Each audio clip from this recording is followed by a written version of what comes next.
السلام علیکم دوستو، کیسے ہیں آپ سب؟ میں زبینہ فیاض ایک بار پھر آپ کے ساتھ میں شروع کر رہی ہوں چھوٹے سلطان پارٹ 3۔ یہ عظمت نظر نہیں آ رہا، کہیں گیا ہے کیا؟ وہ عظمت کے وارڈروب میں کپڑے رکھ رہی تھی جبکہ راحلہ نے اس سے سوال کیا تھا۔ جی وہ پڑھنے گئے ہوئے ہیں، اس نے کپڑے رکھتے ہوئے جواب دیا۔ اوہ، میں تو سمجھی تھی وہ آ چکا ہے۔ وہ بڑبڑائی اور پلٹنے لگی تو اس کی نگاہ بیڈ کے سرہانے پر گئی۔ وہ پلٹتے پلٹتے رک گئی اور باہر جانے کی بجائے اس نے بیڈ کا رخ کیا۔ یہ جھکتے ہوئے اس نے سرہانے سے ایک ٹوٹی ہوئی چوڑی کا ٹکڑا اٹھایا اور واپس پلٹی۔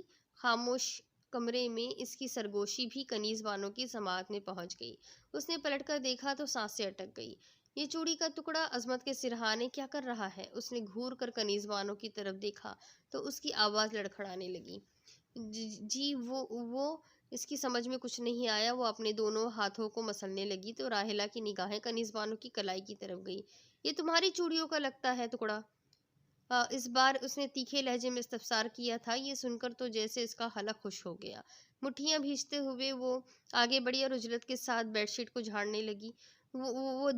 دراصل صبح جب میں صفائی کر رہی تھی تب ٹوٹ گئی تھی، اٹھانا بھول گئی۔ کپکپاتی آواز میں بمشکل اس نے اپنا جملہ مکمل کیا تھا۔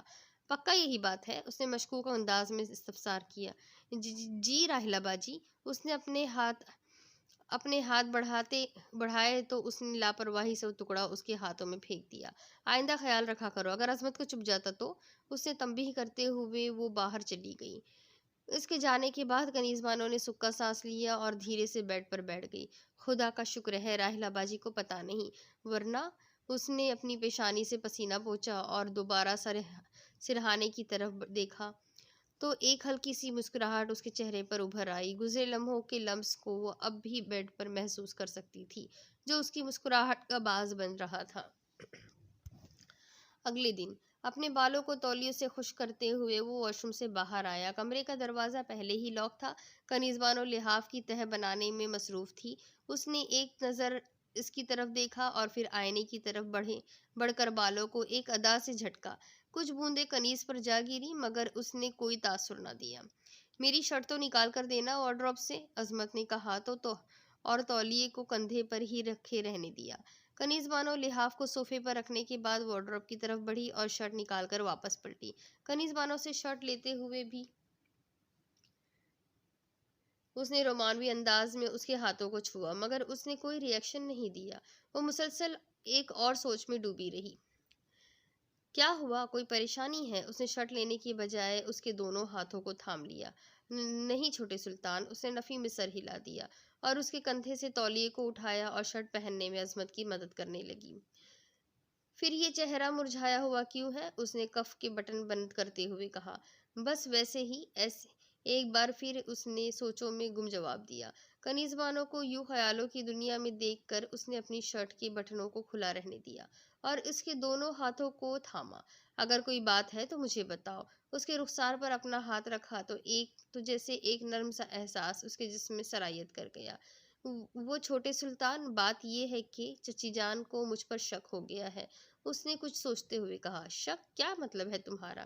وہ اکثر مجھ سے پوچھتی ہے کہ میں آپ کے اتنے پاس کیوں رہتی ہوں، اور پھر سب سے بڑھ کر کچھ دن پہلے راحلہ باجی کو میری ٹوٹی ہوئی چوڑیاں آپ کے سرہانے پر دیکھ لی تھی۔ اس وقت تو میں نے جھوٹ سے کام کر لیا تھا، لیکن کب تک؟ وہ دونوں مجھ پر ہر وقت نظریں گاڑے رہتی ہیں۔ اس نے ایک ایک بات سے عظمت کو آگاہ کیا۔ اچھا۔ یہ سن کر وہ بھی قدرے سوچ میں ڈوب گیا۔ چھوٹے سلطان، آپ انہیں ہمارے نکاح کے بارے میں بتا کیوں نہیں دیتے؟ ایسے ان کا شک بھی دور ہو جائے گا، اور جس طرح سے وہ اب بھی مجھے دیکھتی ہے اس نظر سے وہ اپنا جملہ بھی مکمل بھی نہ کر سکی تھی کہ عظمت نے مداخلت کی۔ نہیں، ایسا سوچنا بھی مت، اس نے برجستہ کہا۔ ابھی ہمارے نکاح کی خبر فقط ہم دونوں کے درمیان ہی رہنی چاہیے، سنا تم نے؟ اس نے قدرے سخت لہجے میں کہا۔ لیکن چھوٹے سلطان، اس نے کچھ پوچھنا چاہا۔ سنا نہیں تم نے کیا کہا میں نے؟ اس کا لہجہ پہلے سے بھی زیادہ سخت ہو گیا۔ شاید مالک اور کنیز کا رشتہ درمیان میں آ گیا۔ تبھی ایک بار پھر اس کی نگاہیں جھک گئی، مگر اس بار جھکنے کی وجہ شرمندگی نہیں، بے بسی تھی۔ دیکھو، سال مکمل ہونے میں بس 1 ماہ رہ گیا ہے۔ اگلے ماہ ہم دونوں گاؤں جا رہے ہیں اور گاؤں پہنچنے تک